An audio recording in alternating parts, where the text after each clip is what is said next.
And also, as you mentioned, the payoff aspect. I have been reticent to believe, to lend credence to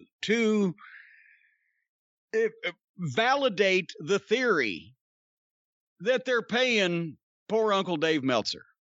That a lot of the fans say, well, Dave's on AEW's payroll.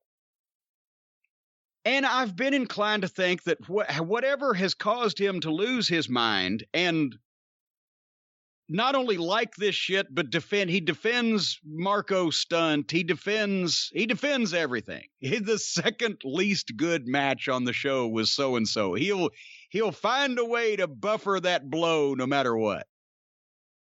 But I didn't believe they were actually paying him. I think they may be paying him. And I'll tell you why.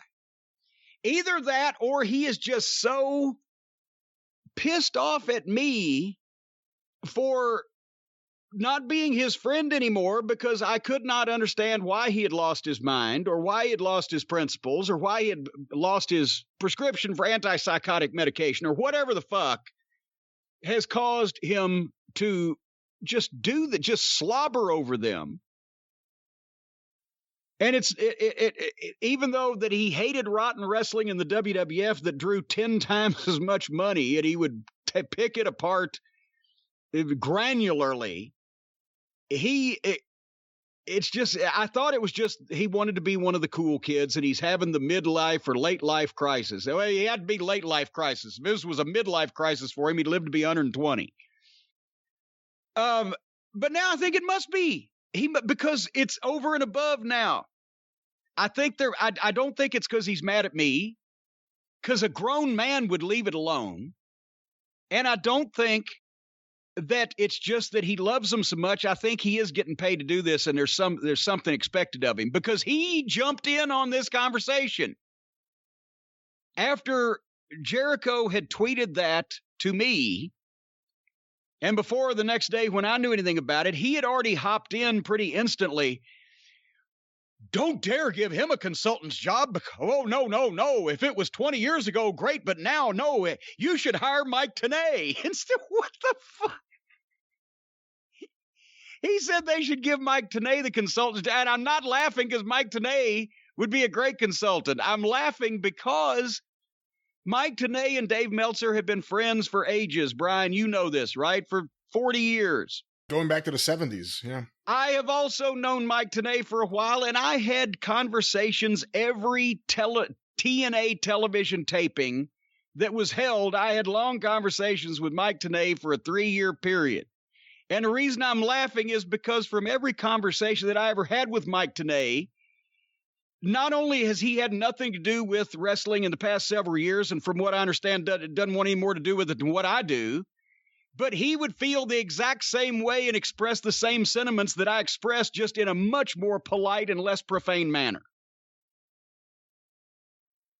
So, but Dave, in a conversation that is not even about him, that he was not even included in, tagged in, featured in, that didn't reference him, our show did not reference him when we were talking about Jericho's match. Jericho's tweet did not reference anything he said. He just jumped in on it to knock me and suggest that they give a friend of his a job. So now the dynamic dude, Dave Meltzer, is now his official title because he's so young. I want to see him coming out with a skateboard. Can you see that? The next time that's ridiculous that fans are allowed in the building, here comes the dynamic dude, Dave Meltzer, fellow kids, and he comes out on a skateboard. Somebody out there in the cult is going to put that motherfucker on a skateboard and on video. I know it. I wasn't talking about Dave Meltzer. He's got to hop in on me again because either I'm chapping his fucking lips and burning his fucking crotch without saying a word about him, that he has to jump in whenever somebody else says something he's not involved in, just to make sure that everybody knows that I'm wrong about AEW. I'm thinking he must be getting, this must be a prerequisite of his position as their PR agent. I love that alliteration. that he's got to, no matter whether he's involved in the conversation or not, if somebody's knocking AEW, he's got to fucking come down on them. And or, as we know, block them on Twitter. I block a lot of people on Twitter, but he blocks everybody on Twitter that says anything bad about AEW. I don't block everybody on Twitter that says something good about AEW. I just block people that say something smart ass to me. And then their ass gets blocked. And I don't care. What do you think the dynamic dude's issue is with this? Right? Does he wants to get Mike Tenay a job, or he wants to get even with me, or he wants Jericho and Tony Khan to know that he's keeping up his part of the bargain? Why was he involved in that whole exchange? I can't explain that. I will say, obviously, I've said it before, you and I have very different thoughts about Dave right now. With that said, I completely understand where you're coming from with this stuff, and Dave has, as I've said before, gone out of his way for well over a year to take shots at you, even when he's not a part of the conversation. Is he being paid by AEW and Tony Khan? I would like to think he's not. And I'm going to hold that until I see evidence otherwise. Do I think he has consulted Tony Khan and people in AEW on what they should do? Yes, I firmly do. I would like to know. I mean, knowing that Tony had various people sign NDAs, did Dave sign an NDA with Tony Khan or Base 10 before AEW was developed? I think that maybe is important to know. I think it's beyond just the AEW issue. And I think Dave sometimes conflates his Cornette arguments with what he believes and what he reports. And we've always said there are two different things there. If it's Jim said they'll be out of business by April and they weren't, that's a fair thing to say. But to use that as an overall thing and then go back to opinions and say, well, and I came back and said, you know what? I'm sorry, mea culpa.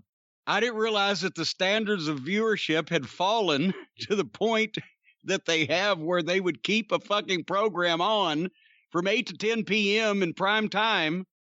It's not doing 1 million viewers. I apologize for not keeping up with television over the last few years since I haven't given a fuck. But this is the style of wrestling Dave likes and Dave has championed for years. Not just the individual people. Obviously, he's a big Young Bucks booster. Obviously, he likes Kenny Omega a lot. But this style of wrestling, and, if you've ever seen Dave in a crowd without his notepad, because, obviously he takes notes during matches a lot, the fans of AEW react the same way Dave would to the various high spots and the various things happening. But I think the constant defense of AEW, if someone criticizes anything about what kind of show it is, it's now they're over to that audience. And that's true. To that audience, I assume, we haven't seen a live crowd or a significant crowd in the better part of, actually almost all of 2020. Since March. But that crowd seemed to react to the things that AEW pushes. The Orange Cassidys, the Marco Stunts, the Luchasauruses, etc., etc., etc. But the argument that this is as good as it can be, as good as it can get, that there's nothing to learn from any of the principles that have worked in the past, that because Cornette wasn't wildly successful with Ring of Honor, that means he should be dismissed in anything he has to ever say again about young people in professional wrestling, is idiotic. I'm sorry, it is. And you could talk to people who worked in MLW. You could talk to people who have been around Jim in various different places where he has helped out. Don't speak to me in the third person. I think to a man, everyone who you've worked with will say that you were really helpful, that you helped them think about things a different way. There are people, look, without naming names, there are people in fucking AEW who talk to Jim. There's a reason. We had a couple of them on the program, but I haven't talked to them since. But there are others. There are others. And you know what? There's a reason they ask Jim his thoughts. There's a reason.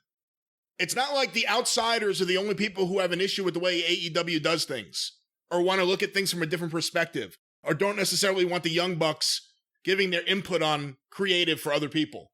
There are people who don't necessarily believe Tony Khan is a creative genius. No. Now, wait, now you've gone too far. with that last statement. There are people on earth that do not believe that Tony Khan is a creative genius. And that's not, you know what? That's not even a knock on Tony Khan. Anybody out there, just stop, get a grip on yourself, drink a bowl of Valium soup, and think about this. You really enjoy something, whether it's a movie or a television show or a sport or an endeavor of any description, and you read about it, and you watch it, and you go to see it live, if that's a thing you can do with this thing, you experience it in some kind of way, and then suddenly you decide, I'm going to start the second biggest blah blah company in the fucking country and run it myself. I've never done this before at any level, but I'm going to do this. And I'm going to get as my central core of advisors and executive vice presidents, except Cody, who have never done any of this at a high level, or in some cases any level, depending on whether it's them, their relatives, or their fucking friends. And we're all going to do it together. I'm glad that's not, he didn't buy a fucking airplane goddamn factory. I can see those things dropping from the sky.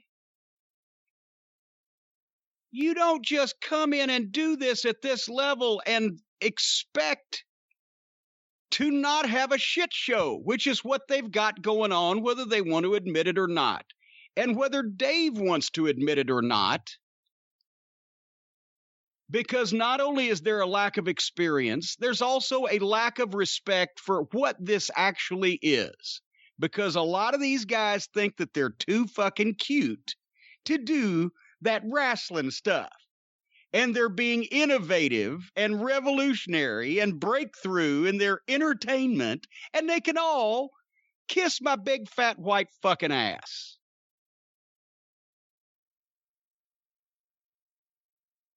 So that's my thoughts on that.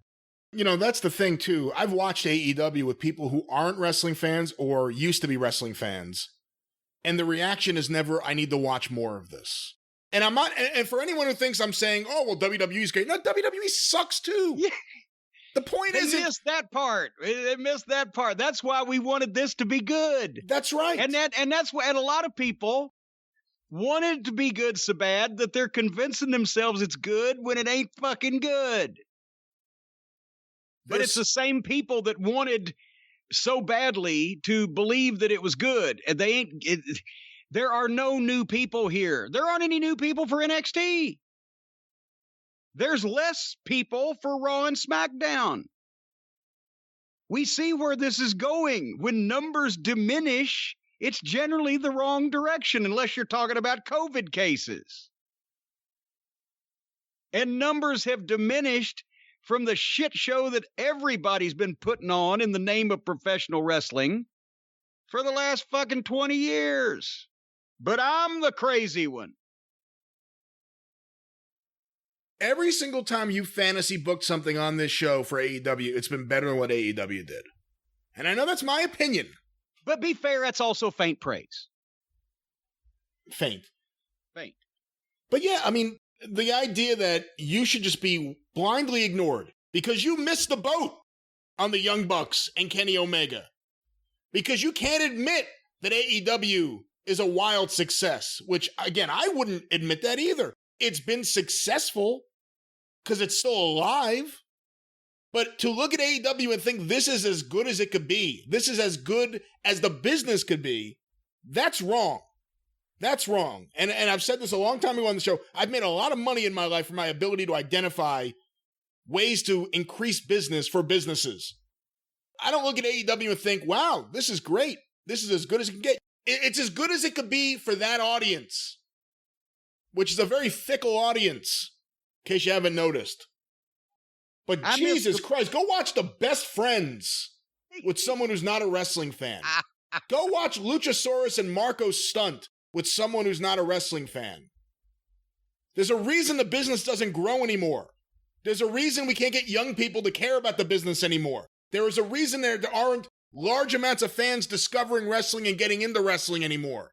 There's certainly a reason why the girls don't fucking like to watch the goddamn guys anymore. But you see, Dave's actually gotten on... Well, no, wait, for a number of reasons. The guys are too busy playing video games, try to get laid, and if you do get laid, you might get sued. Then the fucking girls are penalized too now. They can't get laid either. That's one of the things Dave has recently jumped on you about, that you said that there are no female viewers, and you couldn't be more wrong because the Nielsen ratings show that... And I don't have it in front of me, so I may be slightly wrong here, that I believe there are more teenage girls watching each week, and that the overall female audience for AEW, based on the Nielsen ratings, has gone up. When AEW ran live events with fans, what percentage of that audience was teenage girls? Not much that I saw. Okay. There you go. And I'm not talking about who's watching at home. I'm talking about who's really into this shit. And I guarantee you, when we had 12,000 people in the Myriad in Oklahoma City in the days of the Rock and Roll Express, 7,000 of them were women under the age of 35. For heaven's sake. Good God. And also old men, old women, young babies in arms, cab drivers and attorneys. And again, I think a lot of this, and obviously it's gotten personal with you and Dave. And no, it's just got personal with Dave because I try to mostly ignore him anymore, except when he says something completely insane. But I think beyond, I know you think he's being paid by AEW. I'm not willing to put money on that on my bookie yet. But I think the other thing is, this is what Dave likes. The Young Bucks style of match is a match that Dave likes. Dave enjoys the Young Bucks YouTube show, which is the worst bad comedy. I tried to watch it. It's awful. Dave likes it. I mean, that's where there's a disconnect between the quality of wrestling you like and, you know, expect out of professional wrestling and what he actually enjoys. And obviously you can enjoy a whole wide range of things, from a serious match with Minoru Suzuki in Japan to the silliness that happens on AEW. Dave really likes what they are doing. And for anyone, and I just want to say one other thing. For anyone who gets upset about Dave's star ratings, don't. He's just saying what he thinks about that match. If he gives a match 4.5 stars, he enjoyed that match to the level of 4.5 stars. That doesn't mean it's in cement. That doesn't mean that that's what it is. That means that's what he liked. You could have your own star rating. The people losing their minds over that. People taking him seriously when he's, this was 6 stars. And, that means it's the greatest match of all time. No, it means it's the greatest match that Dave Meltzer ever saw, involving Kenny Olivier and a bunch of fucking dives, and it went at least 45 minutes.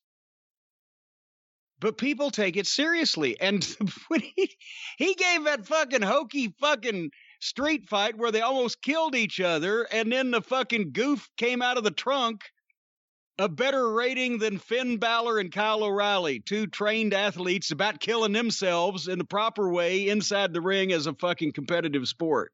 But the fucking thing with the middle card comedy tag team and the fucking guy with his hands in his pockets coming out of the trunk was, in Meltzer's mind, much higher quality than that. It's just, now that I've said it, I think he lost his prescription.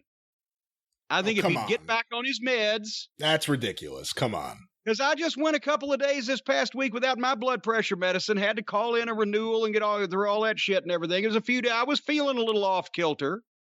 If Dave has not had his fucking Prozac and his fucking Metamucil and his goddamn, Uncle Ben's converted rice or whatever he takes to keep him regular, maybe that's the cause of it. I don't know. Well, let me ask you this, without you slandering him anymore, like you just did. What was that slander? That's an awful sharp word to be bandying about here. Do you think that too many wrestlers work towards what they anticipate the star rating would be? Do you think you know what I'm saying? There guys who, when they have a match, they're working towards, whether they realize it or not, what Dave Meltzer would like because of the star rating, because when that Observer comes out with the star rating, that's what people look to. They don't look towards what, Johnny Dumbfuck thinks about their match. they're looking to see what the Observer gave them for that match, what they got ranked in the Observer. Do you think that a lot of guys are working towards that? Like, that's what they pay attention to? Well, they may not care what Johnny Dumbfuck says, but Putz McGee still carries some weight in this environment. But, it depends is my answer, and then I will flesh that out. In my era and time in the 80s, 90s, in OVW in the 2000s, no, absolutely. It was never even mentioned or brought up or thought of, or at least nobody publicly. And I doubt very seriously that anybody else was thinking about it. In my time in MLW last year, nobody said anything, but that would be such a markish thing to say, especially anybody would say it to me, right? The point I'm making is some of the modern guys, especially on the All Friends Wrestling program, probably do give that some thought and some weight, but I don't know if they would say it out loud, except maybe to each other that they know thinks the same thing. But any other time I would have said, no, that's ridiculous. But now I believe it probably exists. What can I tell you? All right. I guess that answers the question. Anyway, if you want to know what I'm doing with my time, ladies and gentlemen, whether I'm not consulting anything, I don't have time, just go to JimCornette.com. And the merchandise update is we're in the weeds, folks. And I sincerely hope that we're going to be caught back up by the end of this week. We're losing a shipping day due to Columbus Day. Yes, that is. And now found out my bank is even open on Columbus Day. It's just apparently one of those federal holidays where just federal employees and government employees get off. No mail. No mail is what I'm saying. So we're losing a shipping day this week. But by the end of this week, we should be caught up to where we're getting about a 5 to 7 day turnaround. But anyway, the face masks are flying, already been reordered. We're going to try to have an uninterrupted supply, but I will mention the new 8x10 signed autographed photos, the face masks, the t-shirts, the burger towels, the behind the curtain graphic novel, the books, the DVDs from $9 to $15, incredible values there. But don't expect to get it overnight, folks. You're dealing directly with me, JimCornette.com, Cornette's Collectibles. Thank you for your support. And that's all I'm going to say. I don't want to create a panic. I'm far enough in the hole already.